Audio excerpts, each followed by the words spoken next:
Supreme court విశ్రాంత న్యాయమూర్తితో కాళేశ్వరంపై విచారణ చేపట్టనుంది తెలంగాణ సర్కార్ ఈ నిర్ణయం తీసుకుంది. సుప్రీంకోర్టు విశ్రాంత న్యాయమూర్తి జస్టిస్ పినాకిని చంద్రఘోష్తో కాళేశ్వరంపై విచారణ చేస్తున్నారు. విద్యుత్ రంగ అవకతవకలపై విచారణ చేపడుతుంది హైకోర్టు విశ్రాంత చీఫ్ జస్టిస్ ఎల్ నరసింహారెడ్డి. అయితే మంగళవారం కేబినెట్ సమావేశంలో తెలంగాణ ప్రభుత్వం ఈ నిర్ణయం తీసుకుంది.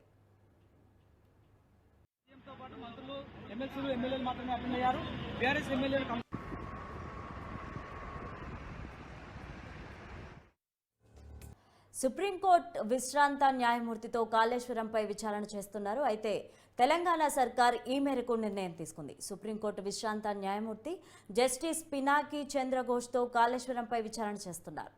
విద్యుత్ రంగ అవకతవకలపై విచారణ చేపడుతున్నారు హైకోర్టు విశ్రాంత చీఫ్ జస్టిస్ ఎల్ నరసింహారెడ్డి.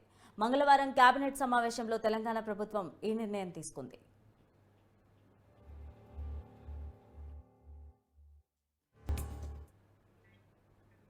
ఇక ఇదే అంశానికి సంబంధించి మరింత సమాచారం మా క్రైమ్ బ్యూరో చీఫ్ కృష్ణ అందిస్తారు. కృష్ణ, చెప్పండి.